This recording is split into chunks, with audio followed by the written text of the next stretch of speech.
தமிழே இருந்தமிழே உன்னால் இருந்தேன், இமையோர் விருந்தமிழ்தம் என்றாலும் வேண்டேன்.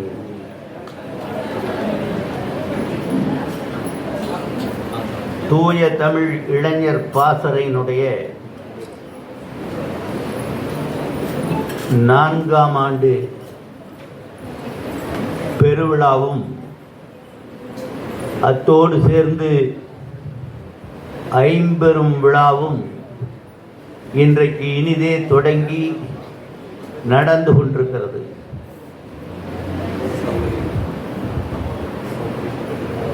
அருமையான தொடக்கமாக சரியான நேரத்தில் தொடங்கப்பட்டு இவ்விழா நடைபெற்று கொண்டிருக்கிறது. தவிர்க்க முடியாத சூழலில் கொஞ்சம் காலதாமதம் ஏற்பட்ட போது அன்பு தம்பி மணிகண்டன் அவர்கள் அரங்கத்துக்கு பெரும்பாலானோர் வந்து விட்டார்கள், ஐயா என்ன செய்வது என்று கேட்டார்கள். நான் சொன்னேன், என்னுடைய இருக்கையை காலியாக வைத்துவிட்டு ஒளிவிடமாக வைத்துவிட்டு தொடங்கி விடுங்கள், காலம் கடத்த வேண்டாம், நேரத்தை வீணாக்க வேண்டாம் என்று கவலைப்படாதீர்கள், தொடங்கி விடுங்கள் என்று சொன்னோம். ஏனென்றால் நமக்கெல்லாம் தெரியும் 9:15 என்று போட்டால் 10 மணி இல்லாமல் தொடங்க மாட்டார்கள். இதுதான் தமிழர் பண்பாடு. அப்படி இருக்கிற போது 10 மணிக்குத்தான் மணிகண்டன் தொடங்குவார் என்று நினைத்து கொண்டு நாம் கொஞ்சம் காலதானமாக வந்தோம். ஆனால் சரியான நேரத்திலே தொடங்கிவிட்டோம் என்று சொல்லுகிற போது இந்த நடைமுறையை எல்லோருமே பின்பற்ற வேண்டும். அது மட்டுமல்ல, யாராவது தலைவரே வரவில்லை என்றாலும் தொடங்கிவிட வேண்டும், இடையில வந்து தலைவர் சேர்ந்து கொள்வார். ஆக இது நல்ல நடைமுறை.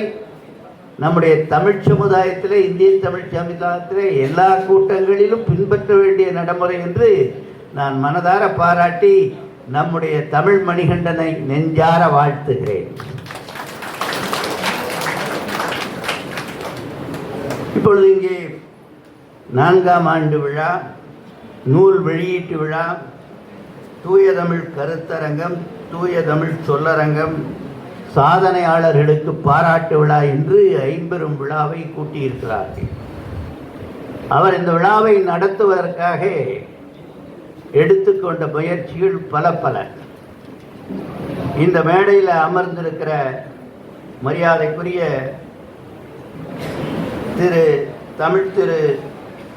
தமிழ்காப்பு கூட்ட இயக்கத்தினுடைய தலைவர், என்னுடைய கெழுதகு நண்பர் திரு காசா அப்பா அவர்கள்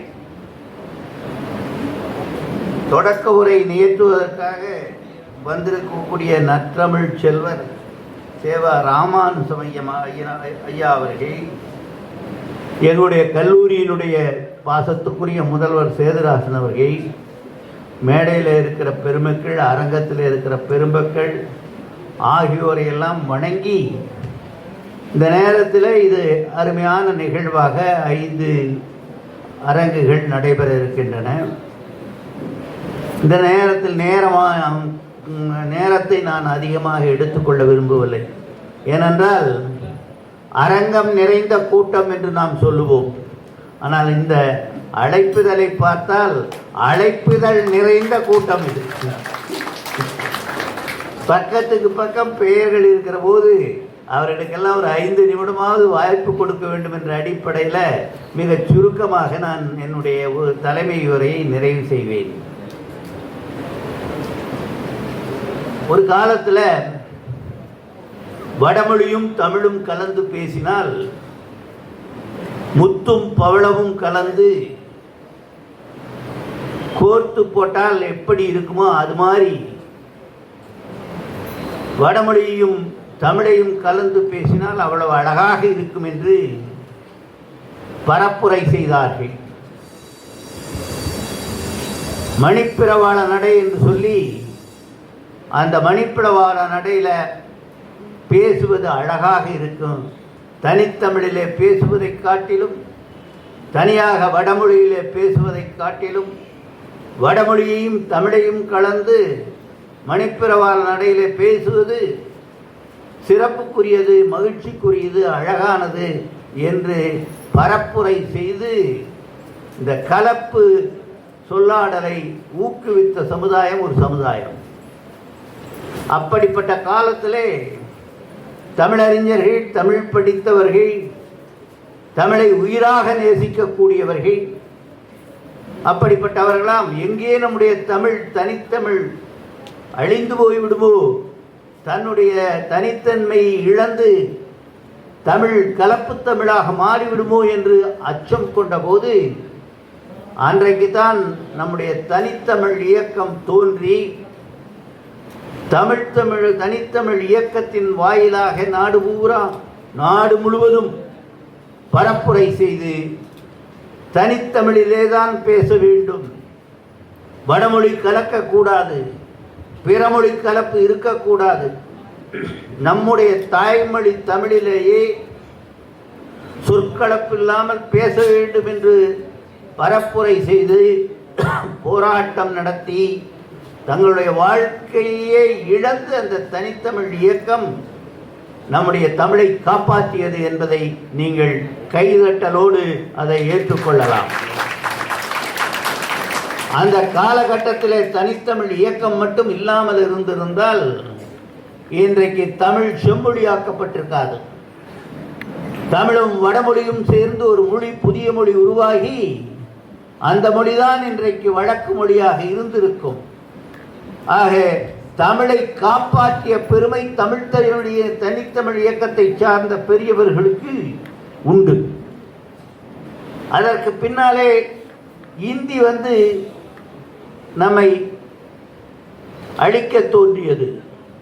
இந்தி திணிப்பை கொண்டு வடவர்கள் நம்முடைய நாட்டின் மீது, நம்முடைய தமிழ் சமுதாயத்தின் மீது, நம்முடைய தமிழர்கள் மீது, இளைஞர்கள் மீது இந்தியை திணிக்க புறப்பட்டார்கள்.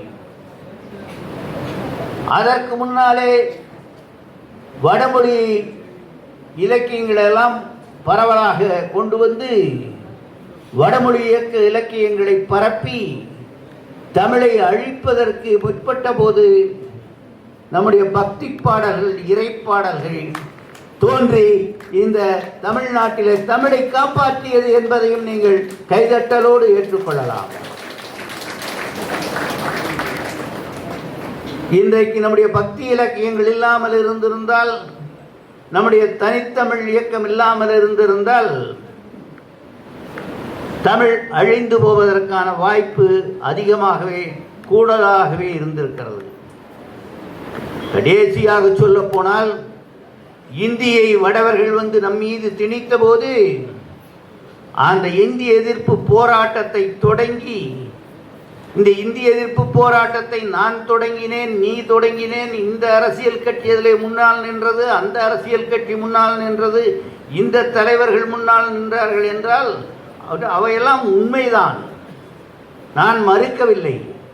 ஆனால் அந்த போராட்டத்துக்கு உயிரோட்டமாக இருந்தவர்கள் இங்கு அரங்கத்திலே இருக்கிறீர்களே இளைஞர்கள், அன்றைக்கு இருந்த இளைஞர் பட்டாளம் தான் அந்த இந்திய எதிர்ப்பு போராட்டத்தை கையிலே எடுத்தது. உங்களை போன்ற இளைஞர்கள், கல்லூரியிலே படித்தவர்கள், பள்ளியிலே படித்தவர்கள்.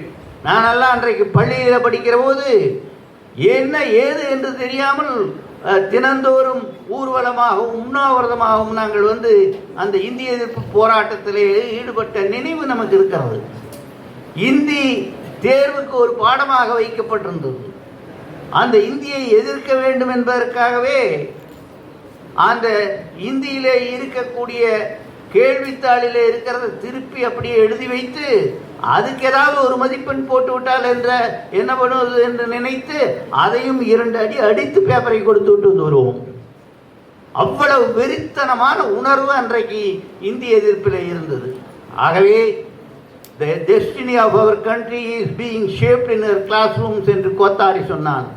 இந்தியாவினுடைய எதிர்காலம் வகுப்பறைகளிலே உருவாக்கப்படுகிறது என்று அந்த கோத்தாரி சொன்னானே, அந்த இந்தியாவினுடைய இளைஞர்கள் பட்டாளம்தான் எதிர்கால இந்தியாவை உருவாக்குவதற்கு இந்தியை எதிர்த்து தமிழை நிலைநாட்டியது என்பதை இந்த நேரத்திலே வெற்றியோடு கைதட்டலோடு பதிவு செய்ய விரும்புகிறேன். அந்த இந்தியை எதிர்ப்பதற்கு நாம் துணையாக அழைத்து கொண்டது ஆங்கிலம். ஆங்கில வழியிலே தான் இருக்க வேண்டும். ஆங்கிலம் ஒரு உலக மொழி, ஆங்கிலம் கற்றால் உலகமெல்லாம் போய் வரலாம் என்று பரப்புரை செய்து இந்தியை எதிர்ப்பதற்காக ஆங்கிலத்தை நாம் கையில் எடுத்தோம். எப்படி பெண்ணுக்கும் மாப்பிள்ளைக்கும் தானாவதி செய்வதற்காக ஒரு தானாதிகாரன் வந்து பெண்ணுக்கும் மாப்பிள்ளைக்கும் திருமணம் செய்து வைப்பதற்கு பதிலாக தானாதிகாரனே பெண்ணை கட்டிய மாதிரி நம்முடைய தானாவதிக்காக வந்த ஆங்கிலம் இன்றைக்கு பெண்ணை கட்டி ஆதிக்கம் செலுத்தி கொண்டிருக்கிறது. இன்றைக்கு ஆங்கில மோகத்திலே இந்த தமிழ் சமுதாயம் கட்டுண்டு கிடக்கிறது என்பதை நீங்கள் கருத்திலே கொள்ள வேண்டும். சமஸ்கிருதத்தை வடமொழியை எதிர்த்தோம். அது எளிது. வடமொழி சோறு போடவில்லை, வடமொழி வேலை கொடுக்கவில்லை. வடமொழி ஏதோ இறைமொழி. 4 பாடல்களை இறைவனுக்கு முன்னாலே பாடுவதற்கு பயன்பட்டதை ஒழிய, அதை பாடுவர்களுடைய வயிற்று பிழைப்புக்கு பயன்பட்டதை ஒழிய வடமொழியை படித்தவனுக்கு பெரிய வேலை கிடைக்கவில்லை. ஆகவே வடமொழியை தூக்கி எறிந்தோம். இந்தியை எதிர்ப்பது கூட நமக்கு எளிதாக இருந்தது. இந்தி படித்தால் வடநாட்டிலே வேலை கிடைக்கும் என்றெல்லாம் பொய் பிரச்சாரம் செய்தார்கள். ஆனால் இந்தி படித்தால் வடநாட்டிலே வேலை கிடைக்காது, வடநாட்டுக்காரன் எல்லாம் வந்து இங்கே ரொட்டி சுட்டு கொண்டிருக்கிறான், இங்கே வந்து நம்ம ஊரில் எல்லா தொழிலையும் அவன்தான் செய்து கொண்டிருக்கிறான் என்பது நிரூபிக்கப்பட்ட பின்னாலே இந்தி வேலை கொடுக்காது என்பது போது இந்தியை எதிர்ப்பது நமக்கு எளிதாயிற்று. ஆனால் ஆங்கிலம் அப்படி இல்லை தம்பிகளே. ஆங்கிலம் படித்தால் உலகம் முழுவதும் போலாம். ஒரு குக்கிராமத்திலே இருந்தவன் ஆங்கிலம் படித்து வெளிநாட்டுக்கு போய் மென்பொறித்துறையில் இருந்து மருத்துவத்துறையில் இருந்து ஆயிரக்கணக்கான டாலர்களை சம்பாதித்து தந்தைக்கும் தாய்க்கும் கொடுக்கிற நிலை இப்பொழுது உருவாகி இருக்கிற போது வாழ்வு கொடுக்கிற வயிற்று பிழைப்புக்கு துணை போகிற அந்த ஆங்கிலம் நம்மில் ஆட்கொண்டிருக்கிற போது இதை எதிர்ப்பது என்பது ஒரு மிகப்பெரிய உலகம் தழுவிய புரட்சியாக மாறினால் ஒழி அதை அடிக்க முடியாது. ஆகவே ஆங்கிலத்தை பொறுத்தவரையில் இன்றைக்கு தமிழை முழுமையாக விழுங்கி கொண்டிருக்கிறோம். நாம் எந்த மொழிக்கு எதிரி கிடையாது, ஆங்கிலத்துக்கு எதிரி கிடையாது, சமஸ்கிருதத்துக்கு கூட எதிரி கிடையாது. ஏன் நாம் வந்து வடமொழிக்கு எதிரி கிடையாது, இந்திக்கு கூட எதிரி கிடையாது, எந்த மொழிக்கும் எதிரி அல்ல. ஆனால் என்னுடைய சொந்த மொழியாகிய, என்னுடைய தாய்மொழியாகிய, என்னுடைய உயிர் மொழியாகிய தமிழை அழித்து விட்டு ஒரு மொழி வருமே, ஆனால் அதை உயிரை கொடுத்தாவது நாங்கள் தடுப்போம் என்ற உணர்வோடு செயல்பட வேண்டும். ஆங்கிலம் படிப்பது என்பது வேறு, ஆங்கில வழி கல்வி என்பது வேறு, புரிந்து கொள்ள வேண்டும். அந்த காலத்தில் தமிழ் வழி கல்வியில் படித்தவர்கள், ஒரு பட்டம் பெற்றவர்களெல்லாம் ஆங்கிலம் சரளமாக பேசுவார்கள். இன்றைக்கு ஆங்கில வழி கல்வியிலே ஆங்கில இலக்கியத்தை MA வரை படித்தவர்கள், PhD வரை படித்தவர்கள் கூட 2 வரி கூட ஆங்கிலத்தில் சரியாக உரையாற்ற முடியவில்லை. ஆங்கில வழி கல்வி வேறு, ஆங்கிலம் படிப்பது என்பது வேறு. தமிழ் வழி கல்வியிலே படித்து கொண்டு தமிழ் மொழி கல்வியிலே கசடர கற்று ஆங்கிலத்தையும் வேறு எந்த மொழி முடியுமோ நரசிம்மராவ் ஐயா அவர்கள் மாதிரி பல மொழியை கற்றுக்கொள்வதாக இருந்தாலும் கற்றுக்கொள்ளலாம்.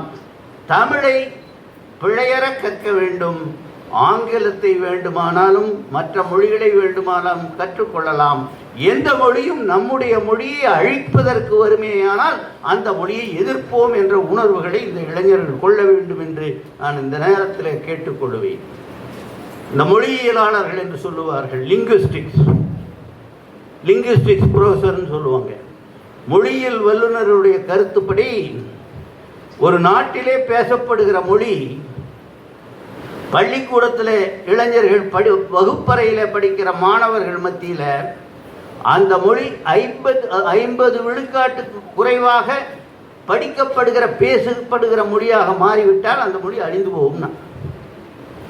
அப்படி பார்க்கிற போது இன்றைக்கு தமிழகத்திலே இருக்கிற தொடக்க பள்ளிகள், நடுநிலைப் பள்ளிகள், உயர்நிலைப் பள்ளிகள், மேல்நிலைப் பள்ளிகள் என்று சொல்லப்படுகிற அரசு பள்ளிகள் தான் தமிழை காப்பாற்றி கொண்டிருக்கின்றன. அதிலும் அந்த அரசு பள்ளிகளில் ஆங்கில வழி கல்வியை புகுத்தி இப்பொழுது ஆங்கிலத்தை அவர்கள் அதிகமாக கற்பதற்கு ஏற்பாடு செய்திருக்கிறார்கள். இதை விழிப்போடு பார்க்க வேண்டும். எந்த காலகட்டத்தில் 50 விழுக்காடுக்கு மேல மாணவர்கள் ஆங்கில மொழியில கற்க ஆரம்பித்தார்களோ அன்றைக்கே நமக்கு தமிழுக்கு அழிவு வந்து விட்டது என்று பொருள். ஆகவே அதை மனதிலே கொண்டு தமிழ் வழி கல்விதான் வேண்டும்.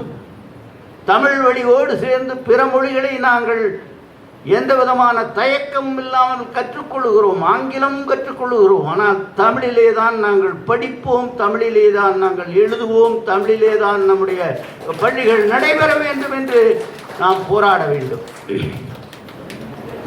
அப்படிப்பட்ட சூழலில் அமெரிக்காவிலிருந்து வாஷிங்டன் டிசியில இருந்து வந்து வலைத்தமிழ் என்ற ஒரு இணைத்தமிழை பரப்பி இங்கே சென்னையிலே தமிழை பரப்பிக் கொண்டிருக்கிற வலைத்தமிழ் பார்த்தசாரதி அவர்களும் நானும் சேர்ந்து உலகத் தமிழ் காப்பு கூட்டு இயக்கத்தினுடைய தலைவர்களாக இருக்கக்கூடிய நம்முடைய அருமைக்கும் பெருமைக்கும் உரிய திரு அப்பாவு அவர்கள், அண்ணன் துரைசாமி அவர்கள், மணி அவர்கள், ரவீந்திரன் அவர்கள் என்று நாங்களெல்லாம் ஒன்று சேர்ந்து ராசிபுரத்தில் ஒரு இயக்கத்தை துவங்கி இருக்கிறோம். அந்த இயக்கத்தினுடைய தலைவராக நானும், ஒருங்கிணைப்பாளராக வலைத்தமிழ் பார்த்தசாரியும் இருக்கிறார்கள். உலகத் தமிழ் பெயர்கள் இயக்கம் என்று ஒரு இயக்கத்தை தொடங்கி இருக்கிறோம். அதில் இதுவரை கிட்டத்தட்ட 1,00,000 தமிழ் பெயர்களை நாம் தொகுத்திருக்கிறோம். அதை இணையத்திலே நாங்கள் பதிவேற்றம் செய்தபோது மேடையில் இருக்கிற ராமானுஜம் ஐயா மாதிரி இருக்கிற தமிழிலேயே பேச வேண்டும், தமிழிலேயே எழுத வேண்டும், தூய தமிழிலே பேச வேண்டும் என்று இருக்கிற பெரியவர்கள் எல்லாம் இந்த பெயர்களிலே ஒரு சில பெயர்கள் தமிழ் பெயர்கள் இல்லை, வேர்ச்சொல் தமிழாக இல்லை, இதையெல்லாம் எடுத்துவிட்டு நீக்கிவிட்டு நீங்கள் சரியான தமிழ் பெயர்களை மட்டும் பதிவேற்றம் செய்யுங்கள் என்று எழுதினார்கள். அதற்கு பின்னாலே ஐயா அருளி அவர்களை போன்ற பெரியவர்கள், வயது முதிர்ந்த 4 பெரியவர்களிடம் கொடுத்து அதையெல்லாம் நாங்கள் விடுபட செய்து அந்த தமிழ் பெயர்கள் இல்லாத பெயர்களை நீக்கி முழுமையான தூய தமிழ் பெயர்களை போடுவதற்கான முயற்சியை நாங்கள் செய்து கொண்டிருக்கிறோம். அவர்களுடைய வயது காரணமாக அவர்களெல்லாம் அதை செய்ய முடியாத காரணத்தினாலே ஒரு தேக்கம் ஏற்பட்டிருக்கிறது. இந்த நேரத்திலே நான் ஒரு அறிவிப்பாக செய்கிறேன். தூய தமிழ் பெயர்கள் நாம் ஒரு 1,00,000 தொகுத்து வைத்திருக்கிறோம். அதை 2 பேரோ 3 பேரோ 4 பேரோ தனித்தனியாகவோ கூட்டாகவோ சேர்ந்து அதிலே தமிழ் பெயர் அல்லாத பெயர்கள் இவையெல்லாம் என்று தெரிந்தெடுத்து கொடுப்பதற்கு யாராவது இந்த கூட்டத்தில் தயாராக இருந்தால், அல்லது உங்களுக்கு தெரிஞ்ச வேர்ச்சொல்லை பயன்படுத்தி தமிழை கண்டுபிடிக்கக்கூடிய அறிஞர்கள் இவர்கள் என்று தெரிந்தால் அவர்களை எங்களுக்கு அடையாளம் கொடுத்தால் ஒரு மாத ஊதியம் கொடுத்தாவது அவர்களை நாங்கள் பயன்படுத்திக் கொள்வோம் என்பதை மகிழ்ச்சியோடு தெரிவித்துக் கொள்வோம்.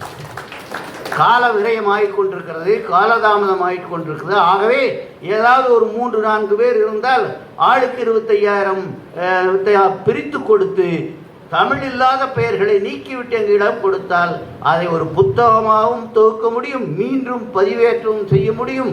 அப்படிப்பட்ட சொற்களிலே பெயர்கள் நம்முடைய குழந்தைகளுக்கு வைப்பதற்கான வாய்ப்பும் கிடைக்கும் என்பதனால இதை என்னுடைய வேண்டுகோளாக எடுத்துக்கொண்டு நீங்கள் அப்படிப்பட்டவர்களை அடையாளம் காட்டுமாறு வேண்டுகிறேன். நல்லா குறிச்சுங்க. 97 கையில் எழுதுறதுக்கு இருந்தால் 97888 என்னுடைய எண் 97888 26444 97888 26444க்கு தொலைபேசியில் சொல்லி யார் இப்படிப்பட்ட வேர்ச்சொல்லில் அறிஞர்களாக இருக்கிறார்கள் என்பதை கண்டு எங்களுக்கு தெரிவிக்குமாறு வேண்டுகிறோம். ஆக இப்படி ஒரு பக்கம் இயக்கம் நடந்து கொண்டிருக்கிற போது உலகத் தமிழ்காப்பு கூட்டு இயக்கம் என்ற ஒரு இயக்கத்தை ஆரம்பித்து நானும் நண்பர் துரைசாமி அவர்களும் நண்பர் அப்பாவன் அவர்களும் மற்ற நண்பர்களும் சேர்ந்து 5 மாநாடுகளை இதுவரை நடத்தியிருக்கிறோம். மிகப்பெரிய மாநாடுகள் 3000 பேர் 4000 பேர் கூடிய கோவையில் நடத்தினோம், ராசிபுரத்தில் நடத்தினோம், கரூரில் நடத்தினோம், தஞ்சாவூரில் நடத்தினோம், இப்படி பல ஊர்களில் ஈரோட்டிலே நடத்தினோம். 3000 பேர் 2000 பேர் இளைஞர்களை திரட்டி அந்த மாநாட்டை நடத்தி இருக்கிறோம். தேர்தல் களத்திலே மக்கள் பணியாற்றி கொண்டிருந்த போது தேர்தல் விதிமுறைகள் எல்லாம் இருந்தனால இந்த 2-3 மாதங்களாக நாம் அதை நடத்தவில்லை. விரைவிலே அடுத்த மாநாடு வந்து சேரும். உங்களுக்கெல்லாம் அழைப்பு வரும். எங்கெல்லாம் இளைஞர்கள் திரளுகிறார்களோ அங்கெல்லாம் அந்த இயக்கமானது வெற்றி இயக்கமாக மாறும். நாங்கள் கூட தஞ்சாவூரில் கல்லூரி மாணவர் மாணவிகளெல்லாம் அழைத்து இளைஞர்களுடைய கூட்டமாக அந்த கூட்டத்தை கூட்டி மாணவர் எழுச்சி மாநாடாக அந்த மாநாட்டை நடத்தினோம். ஈரோட்டிலே மகளிர் மாநாடாக அதை நடத்தினோம். ஏனென்றால் மகளிரும் மாணவர்களும் இளைஞர்களும் ஒரு இயக்கத்திலே நுழைந்து விட்டால் அந்த இயக்கம் வெறித்தனமாக வளரும், வெற்றி இயக்கமாக மாறும் என்று நான் முழுக்க நம்புகிறேன். ஆகவே அப்படிப்பட்ட ஒரு வெற்றி இயக்கமாக இந்த தூய தமிழ் இளைஞர் பாசறை வளருவதற்கான வாய்ப்பு இருக்கிறது என்பதை முன்னாலே இருக்கிற இளைஞர்களை பார்த்த உடனே எனக்கு ஒரு நம்பிக்கை வந்திருக்கிறது. எங்களை போன்ற வயது முறிந்தவர்கள் இந்த அரங்கு நிறைந்திருந்தால் இந்த இயக்கம் கொஞ்ச காலத்துக்கு வளரும். அதற்கு மேல் அவர்கள் நடைப்பயணம் முடியாமல் அவர்கள் தயங்கி போவார்கள். இந்த அரங்கத்தில் இளைஞர்கள் நிறைந்திருப்பதாலே இந்த இளைஞர்களை வைத்து தூய தமிழ் இளைஞர் பாசறையானது பல்லாயிரத்தாண்டு இந்த விண்ணுள்ள அளவு நான் போற்றுகிற தமிழுள்ள அளவு வாழும் என்ற நம்பிக்கை எனக்கு இருக்கிறது. ஆக அந்த நல்ல தூய தமிழ் இளைஞர் பாசறைக்கு வந்திருக்கிற உங்களுக்கு நான் சொல்லிக்கொள்ள விரும்புவது, எப்படி மணிப்பிரவாள நடையில இருந்து தனித்தமிழ் இயக்கம் காப்பாற்றியதோ, வடமொழி இலக்கியத்திலே இருந்து நம்முடைய பக்தி இலக்கியங்கள் காப்பாற்றினவோ, இந்தி திணிப்பிலே இருந்து நம்முடைய மாணவர்களுடைய இந்திய எதிர்ப்பு போராட்டம் எப்படி தமிழை காப்பாற்றியதோ, அதுபோல இன்றைய காலகட்டத்தில் ஆங்கில திணிப்பிலே இருந்து இந்த தமிழை காப்பாற்றுகிற பாசறை தான் தூய தமிழ் இளைஞர் பாசறை என்பதை மகிழ்ச்சியோடு தெரிவித்துக் கொண்டு, இந்த தூய தமிழ் பாசறைக்கு ஒரு வரலாற்றில் இடமுண்டு. நீங்கள் எப்படி செயல்படுகிறீர்கள் என்பதை வைத்துத்தான் இன்னும் 5 ஆண்டுகள் கழித்து இந்த மேடையிலே பேசுகிற போது, இந்த வரிசையிலே சொல்லிக் கொண்டு வருகிற போது, தனித்தமிழ் இயக்கத்தை சொல்லி, நம்முடைய பக்தி இலக்கியத்தை சொல்லி, இந்திய எதிர்ப்பு போராட்டத்தை சொல்லி, அந்த வரிசையில் தூய தமிழ் இளைஞர் பாசறையும் தமிழை காப்பாற்றுகிற பரம்பரை என்று பேசுகிற அந்த வாய்ப்பு எங்களுக்கு கிட்ட வேண்டும். ஏதோ கூட்டம் கூட்டி கலைந்து போனால் நீங்கள் வெற்றி பெற மாட்டீர்கள்.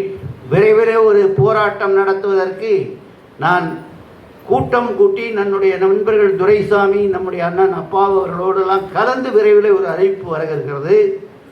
பாரதியார் பல்கலைக்கழகத்திலே மிகப்பெரிய போராட்டத்துக்கு பின்னாலே தமிழை ஒரு பாடமாக பிகாம், பிஎஸ்சி, வணிகவியல், கணிப்பொறியியல் இது மாதிரியான பாடங்களுக்கு 2ஆம் வகுப்பு 2ஆம் பருவத்திலும் 3ஆம் பருவத்திலும் 4ஆம் பருவத்திலும் தமிழ் கற்பிப்பதற்கு ஏற்பாடு செய்தோம். அதற்காக நானும் நண்பர் சிற்பி அவர்களும் பட்ட பாடு கொஞ்சம் நஞ்சமல்ல.